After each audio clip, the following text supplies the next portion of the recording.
활기찬 하루를 원하십니까? 따끈따끈한 정보를 원하십니까? 유쾌한 정보 충족 프로그램 라디오 매거진 오늘입니다. 라디오 매거진 오늘 함께하고 계십니다. 5시 26분 지나고 있습니다. 우리 지역의 숲 이야기입니다. 오늘도 황호림 숲연구가 연결을 했습니다. 안녕하세요. 예, 안녕하세요. 자, 오늘은 나무 이야기를 들려주신다고요. 어떤 나무입니까? 네, 우리나라를 상징하는 나무이면서 지체가 높은 나무를 소개해드리겠습니다. 예. 바로 소나무입니다. 예. 먼저 이름에 대해서 알아볼까요? 소나무. 예.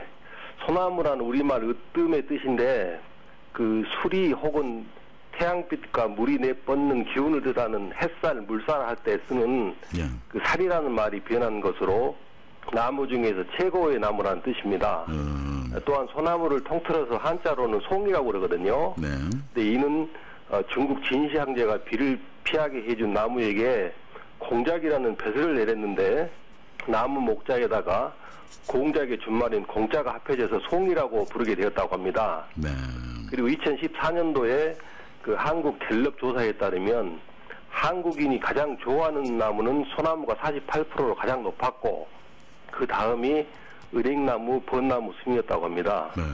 전 국민의 반절 정도는 소나무가 가장 좋다고 대답을 하네요. 예. 그렇죠. 그런데 우리나라 사람들이 이렇게 유독 소나무를 좋아하는 이유, 앞서 이제 우리나라를 상징하는 가장 대표적인 나무다 이렇게까지 말씀을 하셨습니다만, 우리들의 마음 속에서 이렇게 좋아하는 이유가 있을 것 같거든요. 두 가지로 함축하면은 그 소나무의 상록성과 장수성에서 비롯되었다고 생각이 됩니다. 소나무의 변함없는 푸르름은 기조와 절개를 지닌 그 군자를 상징하게 되었고, 또 여기에 이제 소나무의 끈질긴 생명력이 더해져 가지고 소나무는 천년을 살고 또 소나무는 늙지 않는다는 소위 송수천년과 송백불로라는 관념까지 발전했습니다. 그래서 이제 우리 문화 속에서도 그 유명한 세안 사무도 같이 소나무를 그림의 소재로 즐겨 사용을 했고, 또 장수의 상징으로 십장송대에도 소나무가 이제 등장하고 있지 않습니까? 그리고 뿐만 아니라 이제 민요, 시조, 판소리는 물론 대중음악과 가곡에도 단연 소나무가 가장 많이 나타납니다. 그리고 소나무를 너무나 사랑한 나머지 그 정이품송처럼 벼슬을 주고, 그렇죠. 또 속성령이라는 소나무는 토지를 소유하는 등 소나무를 인격화한 그런 사례도 있습니다. 한국 사람들의 하여튼 소나무 사랑은 유별나다고 봐야죠. 우리 이쪽 지역에서는 소나무 지금 말씀하시다 생각하는 게, 갑자기 생각나는 게, 해남 군청역 앞에 있는 수성송. 그게 좀 큰 고목인 것 같고. 그 천연 기념물일 겁니다. 그렇죠. 예. 우리 지역에도 소나무들이 좀 괜찮은 소나무들이 좀 있는 것 같아요. 예. 소나무라는 것도 종류가 참 여러 가지죠. 그렇습니다. 이제 소나무과에는 소나무를 비롯한 가문비나무, 전나무, 이깔나무 등이 속하는데 우리가 흔히 말하는 소나무는 소나무와 곰소를 말합니다. 잣나무나 섬잣나무, 눈잣나무도 소나무과 속인데 소나무와 곰소는 입이 2개고 잣나무류는 입이 5개로 구분이 됩니다. 그리고 소나무는 주로 내륙에서 자라서 육송, 또 숲이가 붉어서 적송이라고 부르기도 하고, 곰소는 반대로 주로 바닷가에 자라니까 해송, 또 숲이가 검다고 해서 흑송이라고 부르기도 합니다. 소나무는 잎이 보들보들하고 그렇지만 곰소는 입이 두껍고 침이 억세서 만져보면 따끔거립니다. 지금 이렇게 말씀하시는 거 보니까 지금 소나무하고 곰소라고를 구분해서 하네요. 소나무가 곰소라고 참소라고 이렇게 나눠지지 않은가요? 어떤 분들 또 그렇게 구분하더라고요. 부른 이름이 각각 다른데 어쨌든 우리 전통 소나무는 우리가 흔히 말하는 소나무하고 곰소라고 2개로 나눠지거든요. 그리고 그 중에서 이제 바닷가 사는 것은 해송, 그렇죠, 곰소리요. 내륙 쪽에서는 육송이고, 흑송, 곰소에서 이 3가지로 이제 구분이 되고 그렇다는 거죠?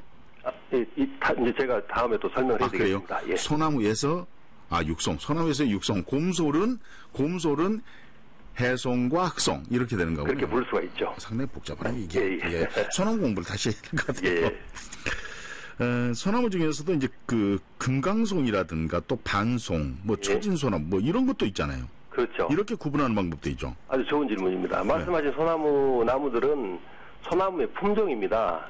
그러니까 소나무의 일종이고 따로 종을 구분하지는 않거든요. 그래서 금강소나무는 태백산맥 지역에서 곧게 자라는 그 지역적인 생태 품종인데 우리나라 소나무 중에서 그 봉화에 있는 춘향목이 가장 우수한 품종입니다. 그리고 반송은 예.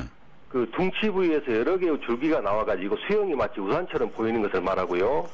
또 처진 소나무는 말 그대로 가지가 아래로 처지고 변이가 아주 다양합니다. 곰솔은 뭐 곰하고 관련 있는 건 아니죠? 그렇죠. 이제 곰솔은 평소에 수피가 회색을 띠다가 비가 오면은 예. 수피가 이제 물을 먹게 되니까 까맣게 변하거든요.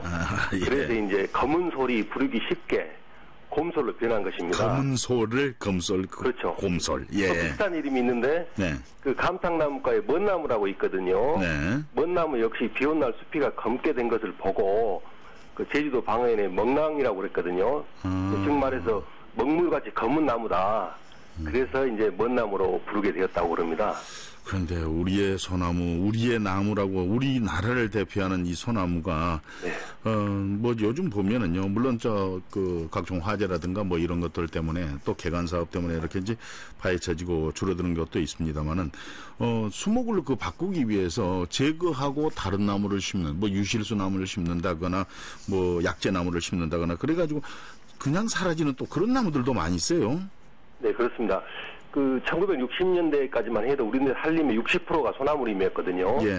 지금은 소나무가 약 23%까지 줄어들었어요. 완전히 줄었네요. 예, 그리고 이제 이런 현상은 심화되어 가지고 앞으로 30-40년 후에는 남한에서는 고산지들을 제외하고 네. 소나무가 거의 사라질 것으로 예상이 됩니다. 예.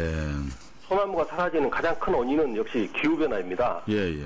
기후온난화에 따른 기온 상승으로 그 소나무의 성장이 저조해진 반면에 참나무를 비롯한 낙엽 하렵수의 성장이 촉진시키고 있습니다. 예. 그리고 이제 소나무 지선층을 비롯한 산림 병해충이 유입 확산된 결과라고도 보여집니다.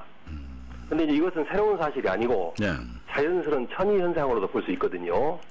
소나무는 원래 이제 고지대인 산꼭대기에 그 건조하고 척박한 곳에 사는데 그동안 소나무가 저지대에서 살 수 있도록 생육 환경을 인공적으로 조성한 그런 면이 있거든요. 예. 예를 들자면 이제 화전 경작 또는 소나무 갈비와 소나무 낙엽의 땔감 사용이랄지 또 낙엽 하렵수를 지나치게 남발해가지고 그 지속적인 인간의 간섭에 의해서 그동안의 소나무가 그 확산했다고 볼 수도 있습니다. 또 역사적으로만 보더라도 고려 중엽 이전까지는 기온은 고온 다습했고 우리 산림의 주인은 참나무였습니다. 예. 오늘 뭐 소나무 이렇게 말씀해 주시는데 우리 고장에서 소나무 림, 그러니까 소나무 숲을 볼 수 있는 곳이 좀 있습니까? 예, 있습니다. 우리 고장에서 이제 드물게 고화도에 가시면은 예. 그 이순신 장군의 유적지인 모충각이 있지 않습니까? 그렇죠. 예. 그 주변에 보면은 소나무하고 곰솔이 잘 보존되어 있고 예. 또 고아마을 뒷동산과 공세곤 부근 해안가에도 수령이 오래되고 보존 가치가 높은 곰솔이 산재해 있으니까 예. 가서 한번 감상해 보시는 것도 좋을 것 같습니다. 예, 일단 고화도 쪽에 가야 좀 있네요. 예. 그렇습니다. 아무래도 섬이었기 때문에 그쪽엔 좀 남아 있는 것 같습니다. 고맙습니다. 감사합니다.